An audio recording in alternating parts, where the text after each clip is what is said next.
Cập nhật tình hình xung đột Nga-Ukraine, cựu Tổng thống Nga nêu ý tưởng đẩy lùi biên giới với một quốc gia NATO. Ukraine tuyên bố chuẩn bị phản công.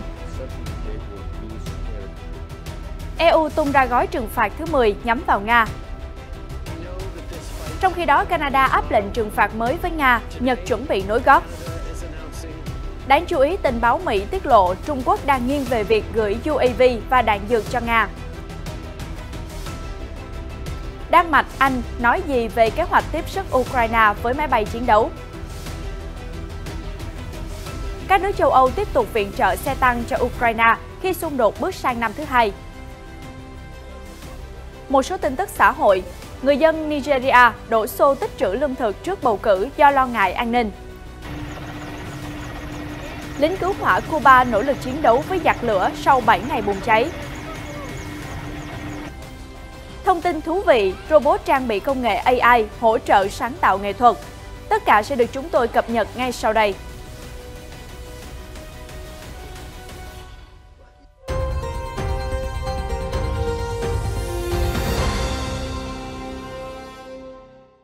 Chào mừng quý vị đến với chương trình Thời sự quốc tế. Những tin tức nổi bật liên quan đến căng thẳng ở châu Âu cùng nhiều diễn biến mới trên thế giới sẽ được gửi đến quý vị trong chương trình ngày hôm nay. Cựu Tổng thống Nga Dmitry Medvedev ngày 24 tháng 2 tuyên bố cách duy nhất để Moscow đảm bảo hòa bình lâu dài với Ukraine là đẩy lùi biên giới của các quốc gia thù địch càng xa càng tốt. Thậm chí, đó là biên giới của quốc gia NATO Ba Lan. Theo hãng tin Reuters, tuyên bố trên được ông Medvedev đưa ra trên Telegram. Ông viết rằng Nga sẽ chiến thắng Ukraine trong chiến dịch quân sự và các bên sẽ đạt được một số thỏa thuận. Chiến thắng sẽ đạt được, tất cả chúng ta đều muốn điều đó xảy ra càng sớm càng tốt và ngày đó sẽ đến. Ông Medvedev nói, ông dự đoán rằng các cuộc đàm phán với Ukraine và phương Tây sẽ diễn ra sau đó và sẽ dẫn đến một số thỏa thuận. Nhưng ông nói rằng thỏa thuận sẽ thiếu một số sự đồng thuận cơ bản về biên giới thực sự và không tương đương với một hiệp ước an ninh chung của châu Âu. Do đó, Nga cần phải mở rộng biên giới hiện nay, theo cựu Tổng thống Nga. Đó là lý do tại sao điều quan trọng là phải đạt được tất cả mục tiêu của chiến dịch quân sự đặc biệt, để lùi các mối đe dọa ra xa nhất có thể, thậm chí tới sát biên giới Ba Lan nếu cần. Ba Lan, một quốc gia NATO, có chung đường biên giới phía đông với Ukraine và Belarus, đồng thời có đường biên giới dài khoảng 200 km với vùng đất tách rời Kaliningrad của Nga. Bất kỳ sự xâm phạm đến biên giới của Ba Lan sẽ khiến Nga bước vào cuộc xung đột trực tiếp với NATO. Trong một bài phát biểu tại Ba Lan tuần này, Tổng thống Mỹ Joe Biden cam kết sẽ bảo vệ từng tấc đất lãnh thổ của NATO nếu bất kỳ thành viên nào bị tấn công.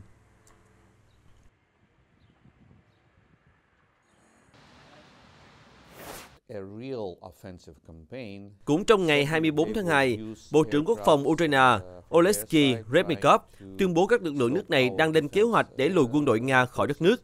Tuyên bố được đưa ra vào đúng một năm diễn ra chiến dịch quân sự.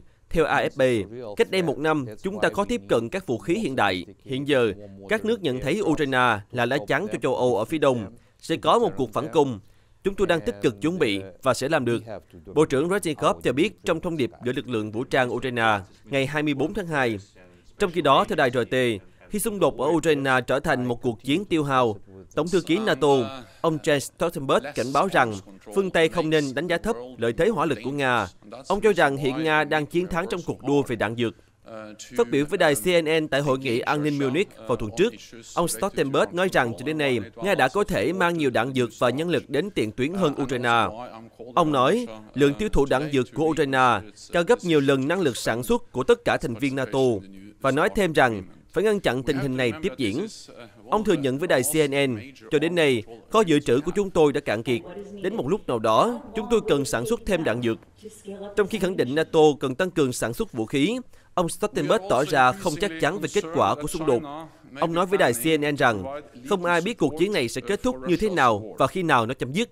Theo ông, xung đột có thể sẽ được giải quyết tại bàn đàm phán.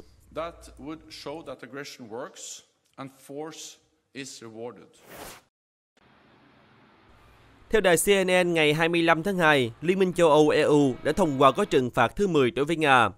Thụy Điển, nước giữ vị trí chủ tịch luân phiên Hội đồng châu Âu ngày 24 tháng 2 cho biết, gói trừng phạt đưa ra các biện pháp mạnh mẽ và sâu rộng nhất từ trước đến nay nhằm giúp Ukraine giành chiến thắng trong xung đột.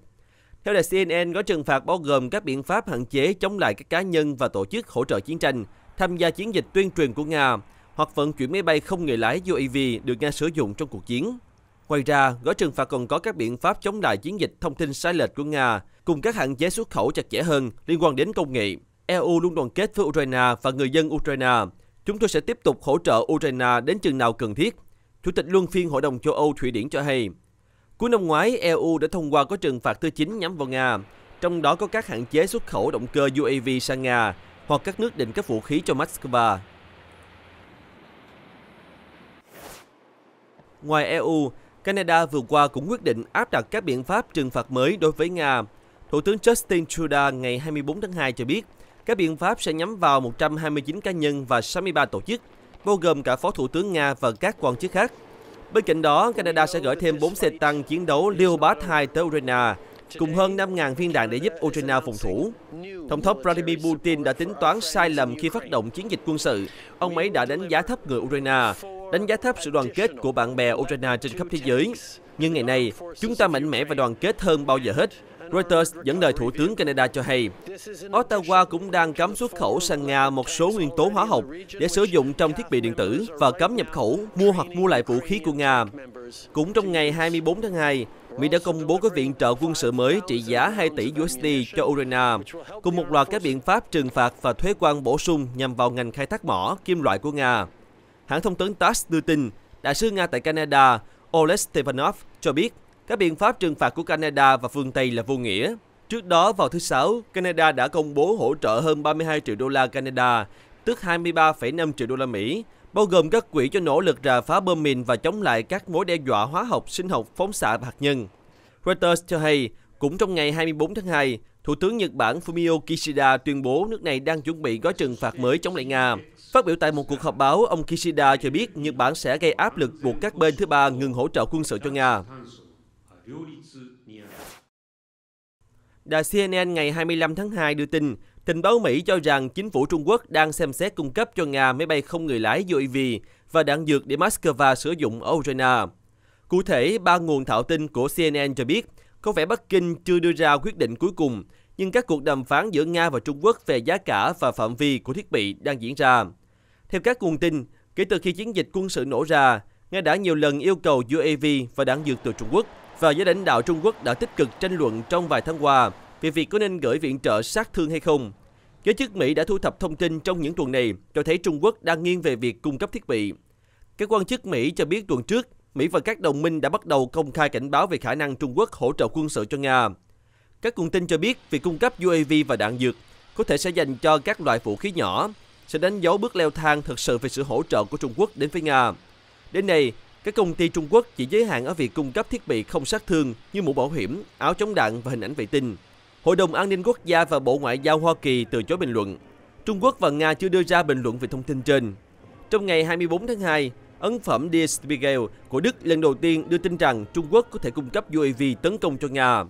Người phát ngôn Bộ Ngoại giao Trung Quốc, ông Uông Văn Bân ngày 24 tháng 2 tuyên bố rằng Trung Quốc luôn có cách tiếp cận thận trọng và có trách nhiệm đối với xuất khẩu quân sự và không cung cấp bất kỳ giao dịch vũ khí nào cho khu vực xung đột.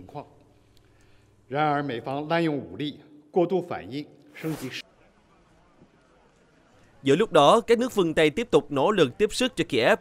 Theo đài truyền hình nhà nước RIA, Đan Mạch cởi mở với ý tưởng gửi máy bay chiến đấu tới Ukraine để hỗ trợ Kiev đối phó với lực lượng Nga. Tuyên bố được Bộ trưởng Quốc phòng Đan Mạch đưa ra ngày 24 tháng 2. Nguyên Bộ trưởng Quốc phòng Charles Lundposen nói rằng, tôi không loại trừ khả năng đến một lúc nào đó cần phải xem xét đến việc đóng góp máy bay chiến đấu. Lực lượng không quân Đan Mạch đã mua 77 máy bay phản lực F-16 kể từ những năm 1970. Khoảng 30 trong số đó hiện đang hoạt động, theo báo cáo của truyền thông địa phương. Trong khi đó, nói với đài Sky News ngày 24 tháng 2, Bộ trưởng Quốc phòng Anh cho biết nước này sẽ không gửi máy bay chiến đấu tới Ukraine trong thời gian ngắn sắp tới. Bộ trưởng Ben Wallace nói thêm rằng, Vương quốc Anh phải đảm bảo rằng khi chuyển bất kỳ loại vũ khí nào cho Ukraine, nước này sẽ cung các khóa huấn luyện.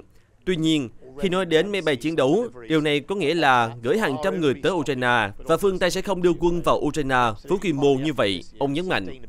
Ukraine năm nay đã yêu cầu các đồng minh phương Tây cung cấp vũ khí tiên tiến hơn, bao gồm các máy bay chiến đấu. Tuy nhiên, các nước vẫn còn ngần ngại với lời đề nghị này, do lo ngại Kiev có thể sử dụng chúng tấn công sâu hơn vào lãnh thổ Nga, khiến căng thẳng leo thang. Thủ tướng Ba Lan Mateusz Morawiecki ngày 24 tháng 2 thông báo nước này đã giao 4 xe tăng Leopard cho Ukraine trong bối cảnh các nước phương Tây đang tăng cường hỗ trợ Kiev khi xung đột bước sang năm thứ hai. Nhà lãnh đạo cũng thông báo rằng một số xe tăng BT-91 của Ba Lan sẽ được chuyển giao cho Ukraine. Theo Reuters, cam kết của Warsaw với nước láng giềng sẽ thuyết phục các đồng minh châu Âu mạnh mẽ hơn trong các gói viện trợ cho Ukraine. Tháng trước, Ba Lan cho biết nước này muốn giảm thời gian huấn luyện binh lính Ukraine sử dụng xe tăng Leopard 2 xuống còn 5 tuần. Cùng ngày, Thụy Điển tuyên bố sẽ cung cấp tới 10 xe tăng Leopard 2 và hệ thống phòng không HART cho Ukraine, như một phần của gói hỗ trợ quốc phòng thứ 11 của nước này. Trong một tuyên bố, chính phủ quốc gia Bắc Âu cho biết xe tăng Thụy Điển sẽ tăng cường sức mạnh của xe tăng Leopard 2 mà các nước châu Âu khác sẽ đóng góp. Phát biểu tại một buổi họp báo, Bộ trưởng Quốc phòng Pan Johnson cho rằng xung đột ở Ukraine đang ở giai đoạn căng thẳng và Thụy Điển sẽ làm tất cả những gì có thể để gửi viện trợ quân sự càng sớm càng tốt.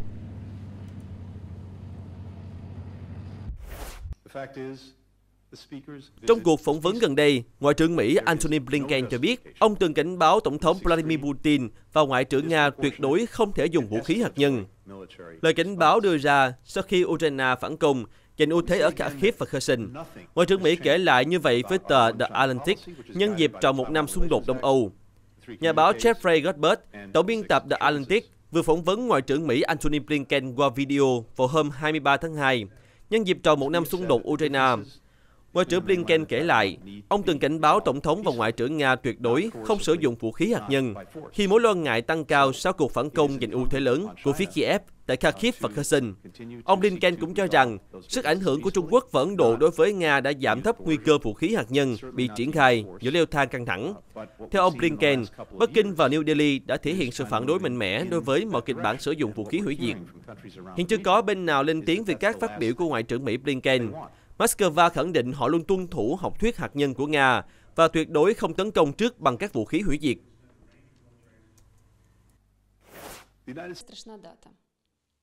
Đệ nhất phu nhân Ukraine Olena Zelenska công bố video hôm 23 tháng 2 năm 2023, đánh dấu tròn một năm xung đột.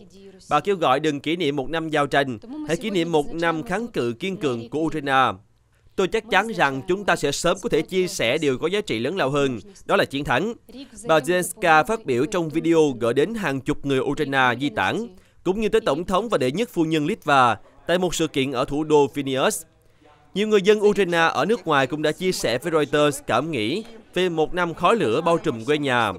Kubohodayeva, 33 tuổi, quê ở Kharkiv, nói rằng 2022 là một năm kinh hoàng, nhưng hy vọng 2023 sẽ là năm của chiến thắng.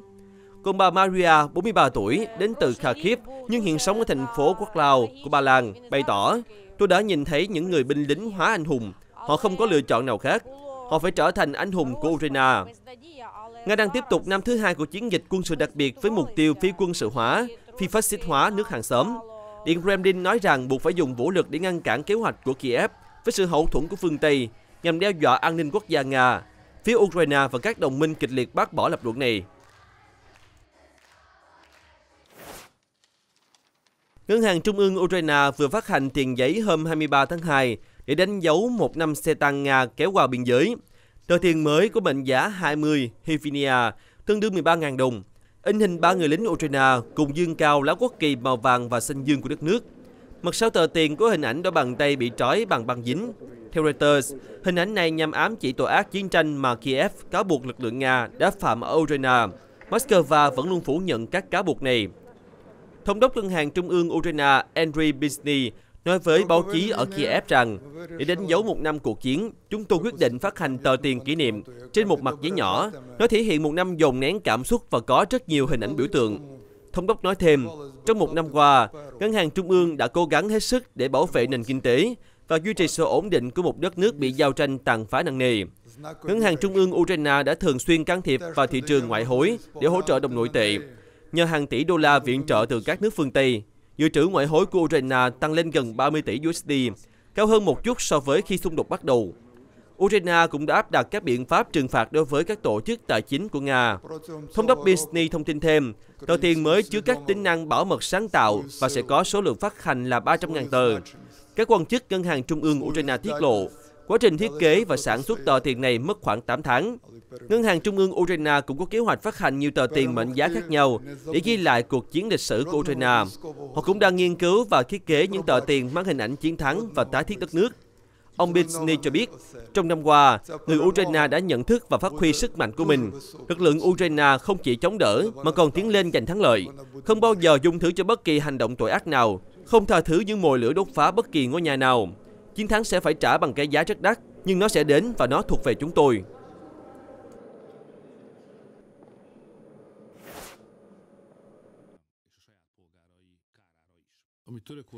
Thủ tướng Hungary Viktor Orbán ngày 24 tháng 2 cho biết, các nhóm nghị viện nước này cần thảo luận thêm trước khi các nhà lập pháp bỏ phiếu phê chuẩn tư cách thành viên NATO của Phần Lan và Thụy Điển. Phát biểu trên đài phát thanh, ông Orbán cho biết dù ông đã kêu gọi, nhưng một số nhà lập pháp tỏ ra không mấy hào hứng về việc mở rộng liên minh và muốn thảo luận thêm về vấn đề này. Theo Reuters, nghị viện của tất cả 30 nước thành viên của NATO phải phê chuẩn lá đơn xin gia nhập của liên minh. Các nhà lập pháp của Hungary dự kiến sẽ bỏ phiếu về vấn đề này vào ngày 6 tháng 3. Thủ tướng Orbán khẳng định cần phải làm rõ rằng Hungary ủng hộ tư cách thành viên NATO của Phần Lan và Thụy Điển. Dẫu vậy, nước này cũng nên lắng nghe những lo ngại của Thổ Nhĩ Kỳ, nếu không nỗ lực mở rộng có thể sẽ bị thất bại. Ông nói rằng, về Thổ Nhĩ Kỳ, họ cũng là đồng minh của Hungary, do đó chúng tôi cũng cần lắng nghe những quan điểm của họ. Hai quốc gia Bắc Âu cùng nộp đơn xin gia nhập NATO cùng lúc. Tuy nhiên, Thổ Nhĩ Kỳ tới nay vẫn cản trở Thụy Điển với cáo buộc Stockholm chứa chấp các thành viên của các nhóm cực đoan. Ankara nói chỉ sẵn sàng phê duyệt cho Phần Lan trở thành thành viên NATO. Bản tin Fox News cho hay, Hoa Kỳ chuẩn bị gửi thêm 100 đến 200 binh sĩ đến Đài Loan để phục vụ cho công tác huấn luyện khi căng thẳng với Trung Quốc leo thang. Theo nguồn tin từ một quan chức Hoa Kỳ hôm 23 tháng 2, việc gửi thêm binh sĩ là kế hoạch mở rộng từ một chương trình đào tạo nhỏ hơn từng được triển khai, với sự tham gia của lực lượng vệ binh quốc gia, lực lượng đặc biệt và thủy quân lục chiến Hoa Kỳ. Theo đó, lực lượng vệ binh quốc gia Michigan sẽ huấn luyện một đội quân của Đài Loan với nội dung thuộc một phần chương trình tập trận lớn của Mỹ. Mặc dù không thể tiết lộ cụ thể về nội dung huấn luyện, nhưng khi trao đổi với Fox News hôm 23 tháng 2, Trung tá Martin Menes, phát ngôn viên của Bộ Quốc phòng Mỹ khẳng định sẽ hỗ trợ Đài Loan để ứng phó với mối đe dọa từ Trung Quốc. Đây là cam kết bền vững với mục tiêu duy trì hòa bình và ổn định trên eo biển Đài Loan và trong khu vực. Theo Wall Street Journal, các quan chức Mỹ cho biết kế hoạch tăng quân của Mỹ là đợt triển khai lực lượng lớn nhất của Hoa Kỳ tại Đài Loan trong nhiều thập kỷ qua, khi một năm trước chỉ có khoảng 30 lính Mỹ tại hòn đảo này. Các binh sĩ của Hoa Kỳ có nhiệm vụ huấn luyện quân đội Đài Loan về các hệ thống vũ khí của Hoa Kỳ. Bên cạnh đó, hai bên cũng thực hiện các cuộc diễn tập nhằm ứng phó các cuộc tấn công có thể xảy ra từ Trung Quốc. Được biết, Đài Loan đã tách khỏi Trung Quốc vào năm 1949, nhưng Bắc Kinh không công nhận tuyên bố độc lập của Đài Loan và muốn thống nhất hòn đảo này với đại lục. Trong những tuần gần đây, Trung Quốc thường xuyên triển khai tàu và máy bay chiến đấu vào vùng biển và không phận Đài Loan. Một trong những yếu tố khó xác định là lý do khiến Trung Quốc muốn thống nhất Đài Loan. Mỹ vẫn sẽ tiếp tục hỗ trợ và hiện diện tại eo biển Đài Loan.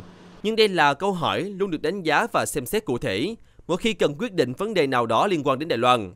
Nguồn tin từ Wall Street Journal cho biết thêm.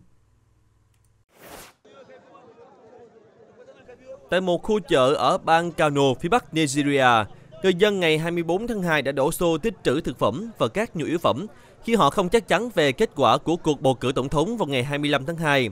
Tình trạng thiếu tiền mặt, nhiên liệu và tỷ lệ lạm phát cao kỷ lục đã khiến người dân Nigeria thất vọng về chính phủ của Tổng thống Muhammadu Buhari. Chúng tôi không biết kết quả sẽ như thế nào, mọi người không chắc chắn và cố gắng tích trữ thực phẩm, một người dân chia sẻ với Reuters. Trong các cuộc bầu cử trước đây ở quốc gia châu Phi, bạo lực đã bùng phát tại thành phố Kano. Các doanh nghiệp và khu chợ thường đóng cửa vào ngày bỏ phiếu ở Nigeria. Trong khi đó, các cơ quan an ninh nước này còn công bố các hạn chế đối với việc đi lại nhằm siết chặt an ninh. Esther David, một nhân viên chính phủ ở thành phố Kano, cho biết cô đã dự trữ hàng hóa, nhưng tin rằng những lời cầu nguyện của mình sẽ ngăn chặn bạo lực bùng phát. Theo Reuters, tình trạng mất an ninh lan rộng là mối lo ngại lớn của cử tri Nigeria, mặc dù quân đội và lực lượng cảnh sát nước này đã hứa hẹn cuộc bầu cử sẽ diễn ra trong hòa bình.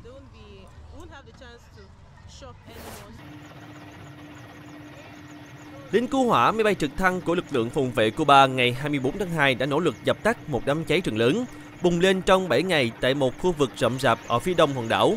Ngọn lửa bùng lên vào ngày 18 tháng 2 đã thiêu rụi nhiều khu vực rộng lớn, gây thiệt hại cho các đồn điền trồng rừng và cây cà phê ở phía đông dãy núi Binares de Mayari ở Hungun. Một phóng viên địa phương cho biết ngọn lửa đã thiêu rụi khoảng 900 hecta. Theo báo cáo sơ bộ, hình ảnh của vụ cháy đã được công bố trên truyền hình địa phương. Một người dân kể với Reuters, gió mạnh đang khiến ngọn lửa bùng phát dữ dội. Theo lực lượng kiểm lâm Cuba, nước này đã báo cáo 80 vụ cháy rừng vào tháng 1 năm nay. Chính phủ Ecuador ngày 24 tháng 2 dự đoán ngành dầu mỏ của nước này sẽ hoạt động bình thường trở lại trong vòng 3 tuần, sau khi Bộ Năng lượng tuyên bố tình trạng bất khả kháng vì vụ sập cầu khiến các đường ống dẫn dầu ngưng hoạt động. Công ty dầu mỏ nhà nước Petro Ecuador và nhà điều hành tư nhân OCB Ecuador đã đình chỉ hoạt động các đường ống như một biện pháp phòng ngừa sau sự cố. Maria Elisa Soledipsa, một người quản lý của Petro Ecuador, cho biết công ty đang làm việc để giải quyết tình trạng khẩn cấp hiện nay. Trong một tuyên bố ngày 24 tháng 2, Petro Ecuador cho biết họ đã bắt đầu đóng cửa dần các giếng dầu ở Amazon và sẽ làm việc để tối ưu hóa việc lưu trữ để đáp ứng nhu cầu trong nước. Các đường ống thường xuyên bị tạm dừng do bị hư hại hoặc do xảy ra sạt lở đất đá.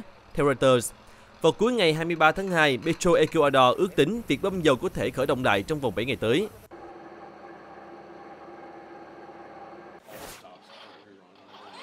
Để kết thúc chương trình, mời quý vị cùng khám phá một cánh tay robot trang bị AI có thể hỗ trợ con người trong lĩnh vực sáng tạo nghệ thuật.